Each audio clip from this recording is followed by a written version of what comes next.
Topic है। हमने जो लास्ट क्लास में डिस्कस किया था वो IFRS 5 का हाफ पोर्शन था, जिसको हम कहते हैं कि एसेट हेल्ड फॉर सेल।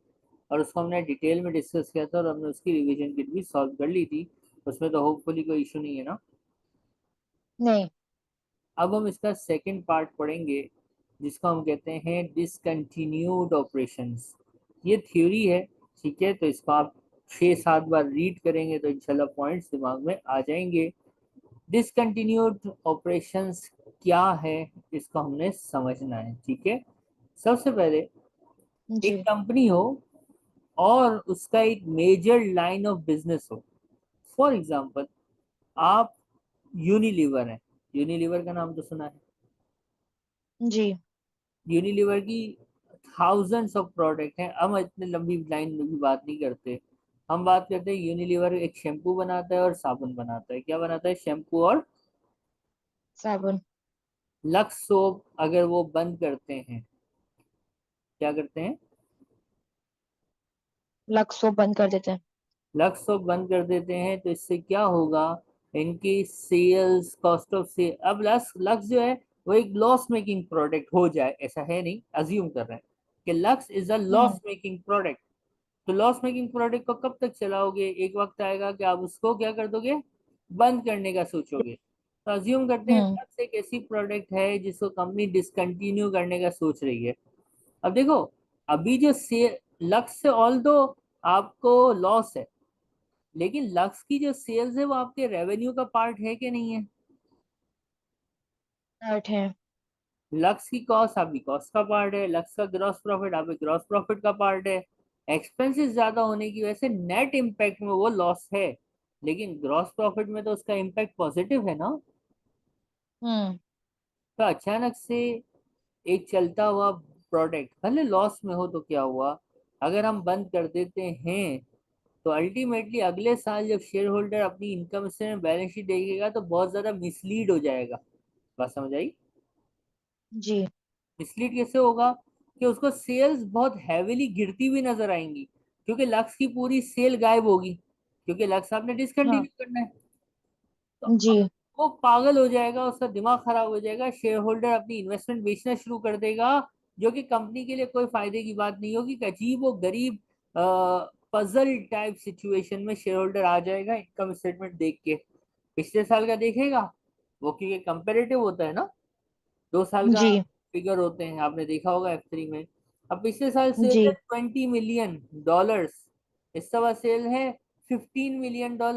वो तो ये बोलेगा ना, या अल्लाह, $5 मिलियन की सेल गिर गई, अल्लाह तौबा तौबा, कंपनी डूब रही है, सेल नहीं हो रही, कस्टमर टूट रहे हैं, बेचो बेचो शेयर बेचो। एक अजीबो गरीब पैनिक की सिचुएशन क्रिएट हो जाएगी इन स्टॉक एक्सचेंज। राइट और रॉन्ग? राइट। तो फिर ये कहा जाता है कि जब आप डिसकंटिन्यूड ऑपरेशन करने लगो ना, तो पहले शेयर होल्डर हम्म। को स्पेसिफिक या सेपरेट सेगमेंट की इनकम स्टेटमेंट बना के अलग से दो, ताकि अगले साल उसको पता हो कि भाई कितना जो है वो डिसकंटिन्यूड की वजह से इम्पैक्ट है और कितना जो है वो कंपनी की परफॉर्मेंस का इम्पैक्ट है। दोबारा कहता हूँ, लक्स की सेल्स $5 मिलियन थी, 20 मिलियन की सेल्स टोटल रिपोर्ट थी। लक्स हमने एक साल में बंद करना है, तो अब उसकी बैलेंस शीट हम उसका नोट्स के अंदर उसका हम डिस्क्लोजर देंगे कॉम्प्रहेंसिव इनकम का पूरा, ताकि शेयर होल्डर को पता चल जाए कि भाई ये $20 मिलियन है, इसके अंदर $5 मिलियन उसकी है जो अगले साल नहीं होगा, अगले साल डिसकंटिन्यूड हो जाएगा। बात समझ आ रही है? और अगले जी। साल की फिर जब सेल उसको 16 मिलियन नजर आए, तो वो ये नहीं बोलेगा कि 4 मिलियन से गिर गई, वो कहेगा 1 मिलियन से बढ़ गई। ये क्या बात कर दी? वो ये नहीं बोलेगा कि 4 मिलियन से गिर गई, वो कहेगा 1 मिलियन से बढ़ गई। क्यों? क्योंकि 20 में से 5 डिसकंटिन्यूड का चला गया, तो कितना बचना चाहिए हम्म। था? 15। 15, but it's reported as 16. So company is growing or 16। company is declining? Growing.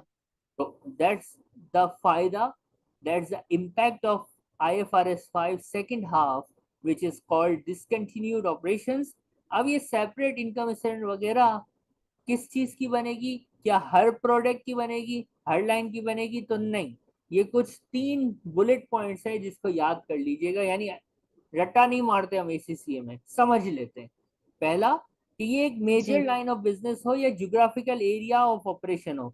For example हम अपना एक ब्रांच ऑफिस बंद कर दें, हमारी 4 ब्रांचेस हैं चारों प्रोविंस के अंदर।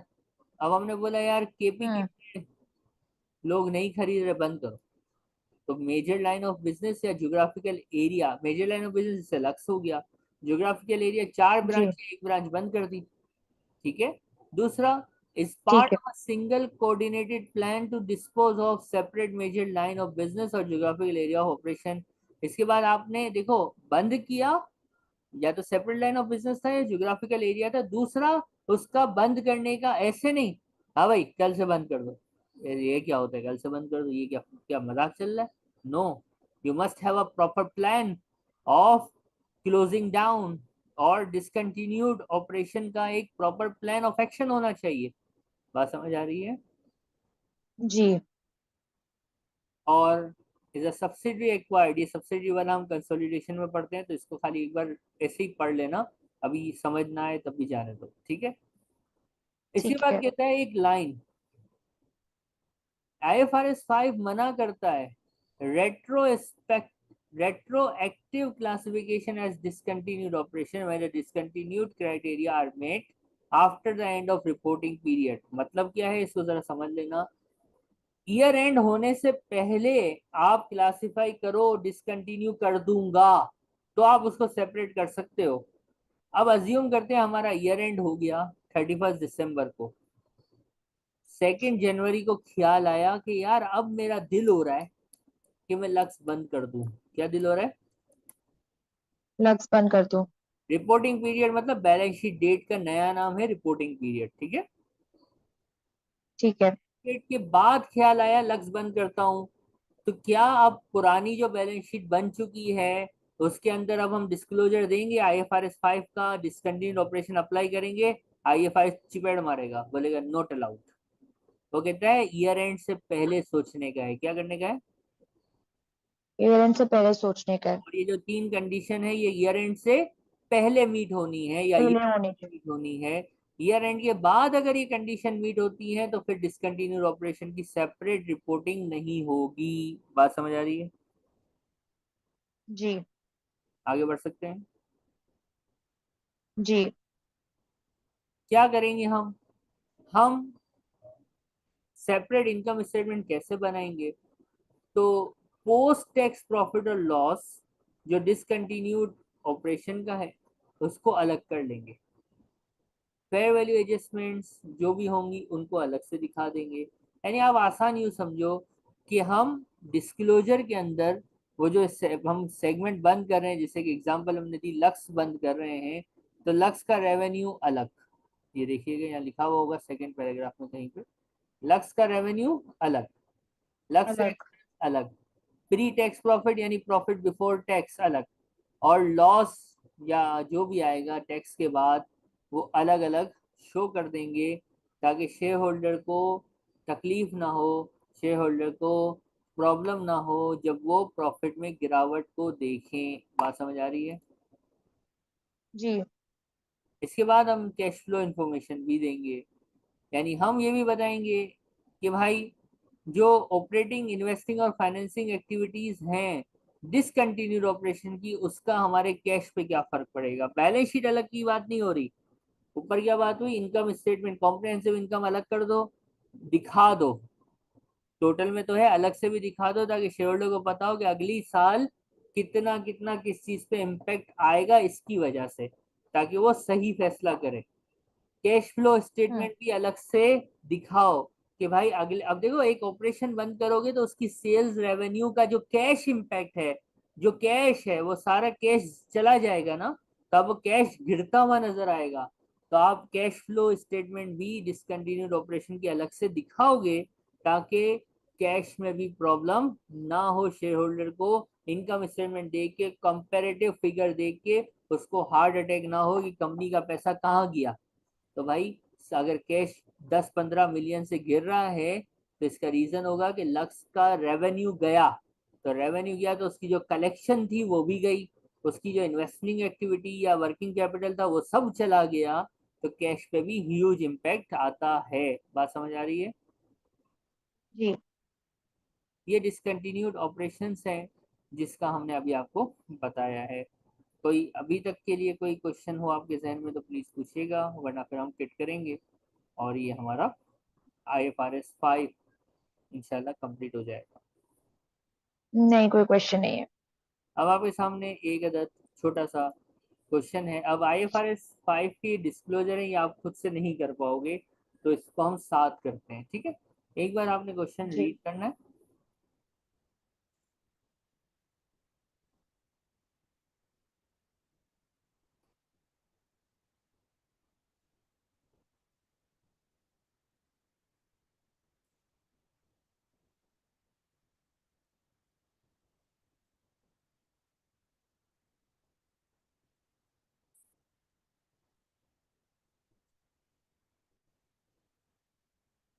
Rural has the following two lines of business that have been disposed of during the year.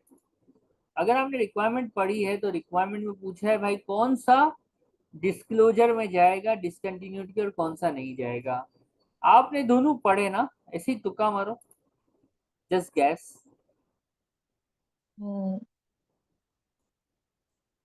Y. Y जाएगा, और दूसरा वाला कौन सा है? ए। दूसरा एक्स है। एक्स नहीं जाएगा। दोनों जाएंगे। दोनों डिस्क्लोज होंगे। अम, हाँ। सोचिए सोचिए सोचने होने। में।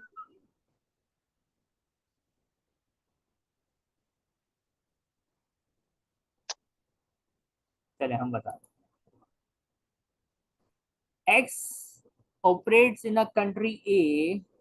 Ruler has no other operations in country A, and sector X produce कितना परसेंट? 0.5%। अब यहाँ देखिएगा, ये मैं पढ़ाऊंगा आपको, सही है? तो एक सेकंड प्लीज, ये जरा पहला बुलेट पॉइंट पढ़ेंगे जरा।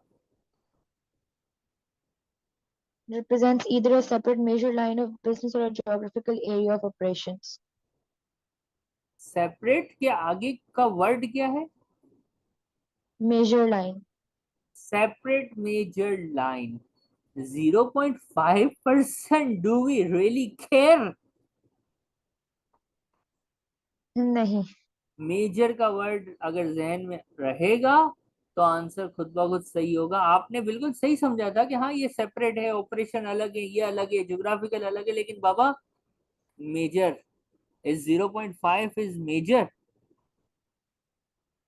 so it's सही। not meeting the definition of discontinued operation which says major line of business, major। ये समझ आया पॉइंट? जी। Y operates in a same country, ठीक है, कंट्री सेम हो, मेजर लाइन हो, ठीक है। It sold a different product from other components of roller and contribute कितना परसेंट? 10%। क्या लगता है 10% मेजर होता है? होता है। बिल्कुल होता है, सिग्निफिकेंट रेवेन्यू होता है भाई 10%। तो हम्म। यस, ये है हमारा revision kit, question number 34। Any questions? 4। नहीं। नेक्स्ट आएंगे। अब ये जी। सिखाना है मुझे, ठीक है? पढ़ेंगे। According to IFRS 5, non-current asset held for sale in discontinued operation, which of the following amount respect discontinued operation must be shown on the face of statement of profit and loss? कौन सी figures जाएंगी? तो देखो, कौन सी figures separately report की जाएंगी? Revenue जी। नहीं, gross profit नहीं, profit after tax हाँ। सर ये कब बताया आपने? ये अभी बता भी रहा हूँ और मैं अभी पढ़ाऊंगा भी। सिर्फ हम यहाँ जाएंगे, डिस्क्लोजर एग्रीमेंट है ना ये रहा, यहाँ पे देखिए क्या लिखा हुआ है। क्या लिखा हुआ है ये पढ़े।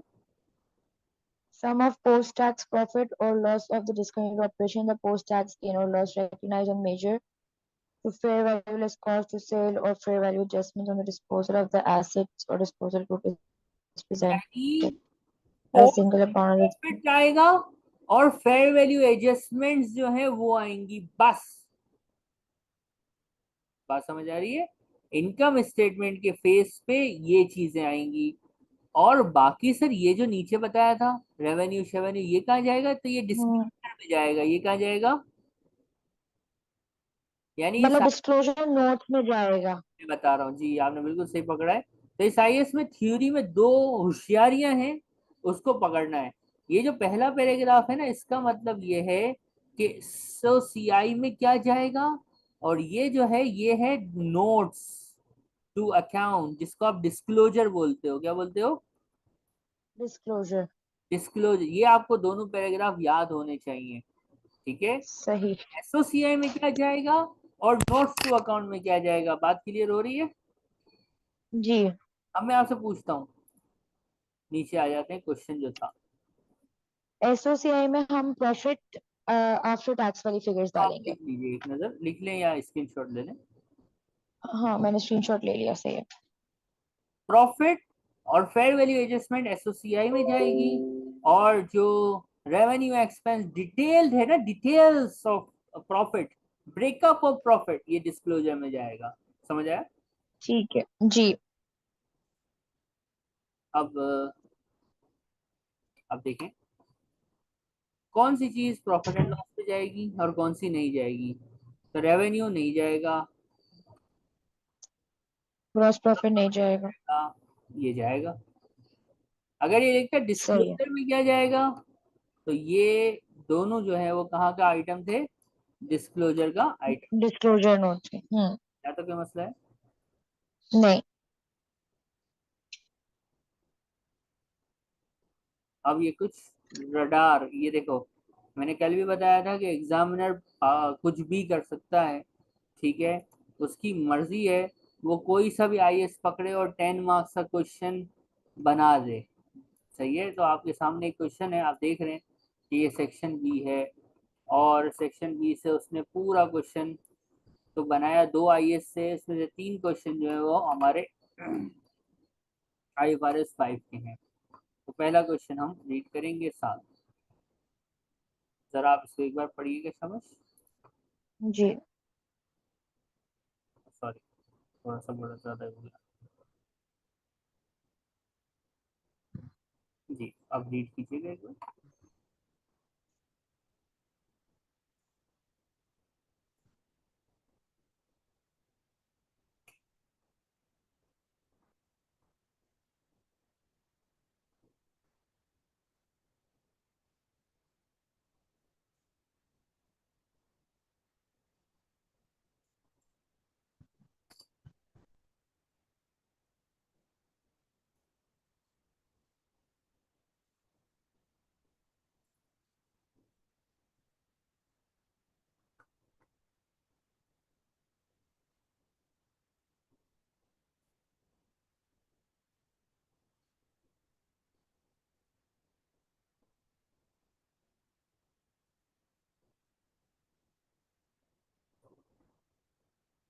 पढ़ लिया। अब ये क्वेश्चन पढ़ के, अब रिक्वायरमेंट, ये जो पहला पार्ट है 251 है, ये नहीं, आपको जो मैंने किट भेजी उसका 251 है, पुरानी किट का ये 261 होता था, ठीक है? ठीक है। अब three of the following needs to be satisfied in order to recognize an asset to be held as sale। ये आप देखो, ये आज की क्लास नहीं, ये कल वाली क्लास है।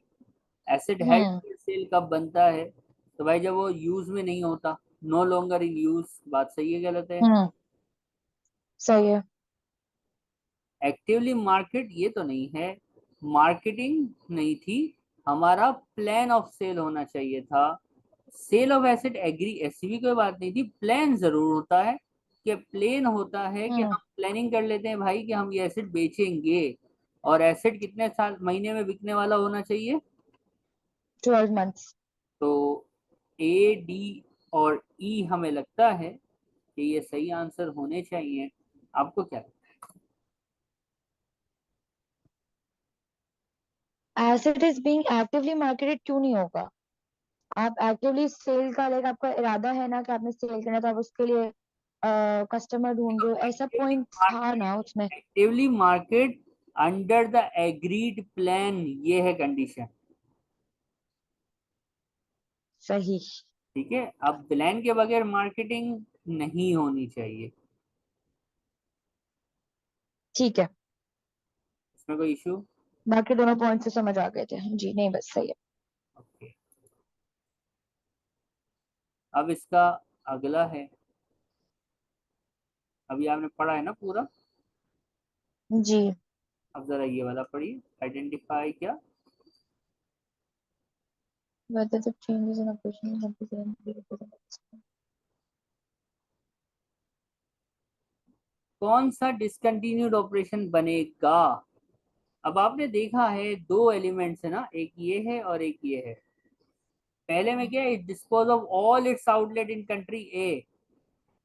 All is a major line of business और नो? यस।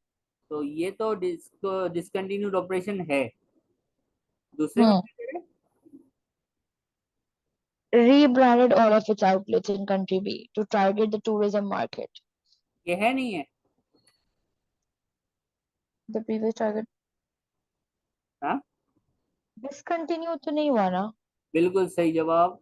सर ये डिसकंटिन्यूड तो है ही नहीं, ये तो रीब्रांडिंग है। बंद कहाँ हो रहा है? Hmm. Rebranding is not a closure. Discontinued operation hmm. Was the closure, right और रॉन्ग?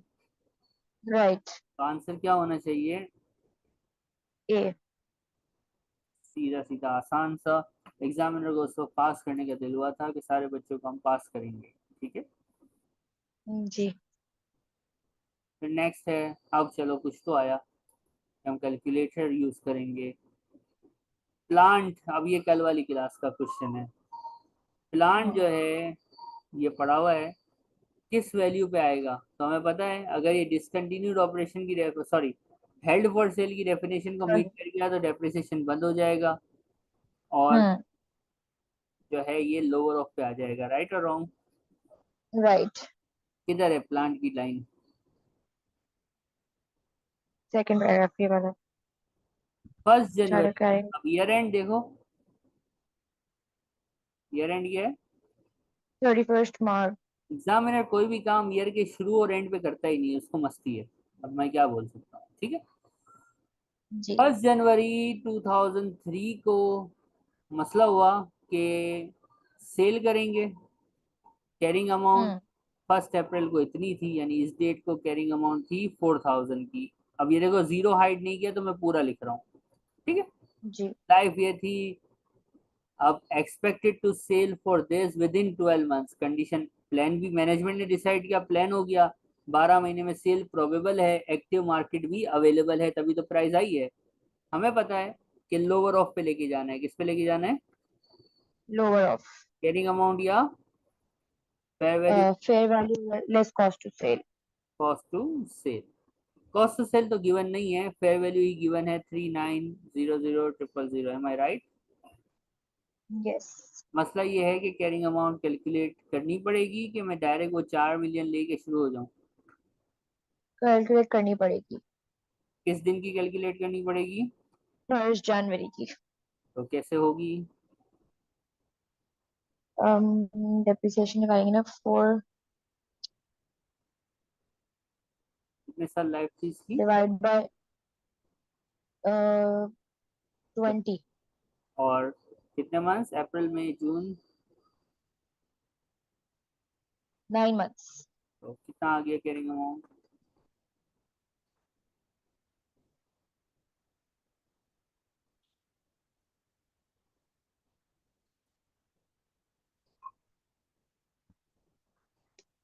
3850,000। हमें किस पे लेके जाना होता है? Lower of lower office. Carrying amount three eight five zero triple यानी जीरो अगर जिसको ये नहीं पता होगा कि पॉइंट ऑफ डिसीजन की लोअर ऑफ पे लेके जाना है, वो 4 मिलियन और 3900 को कंपेयर करके बी आंसर बोलेगा, जो कि गलत है। ये हमने कल सीखा हम्म। था। Any questions please? जी। नहीं। कॉपी कर दीजिए।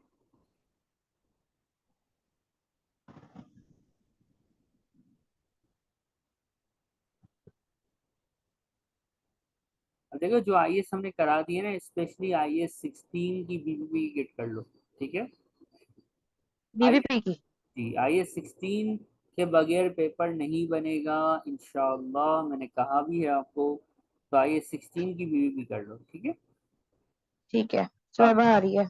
हाँ, सुबह आ रही है। आ रही है, अच्छा, जी। गुड। इसको ये कॉपी कर लिया। जी। तो हमारा IFRS 5 जो है वो कंप्लीट हो जाता है। विद रिवीजन किट अल्हम्दुलिल्लाह हमने कर लिया है, ठीक है। ये हमारी किट भी कंप्लीट हो गई है। 3 क्वेश्चन इसका जो ये पूरा क्वेश्चन है ना, इसके 3 क्वेश्चन IFRS 5 से लिंक करते थे, बाकी क्वेश्चन किसी और IFRS से लिंक करते हैं। तो जब हम पढ़ लेंगे तो आप उसको कर लेंगी, ठीक है।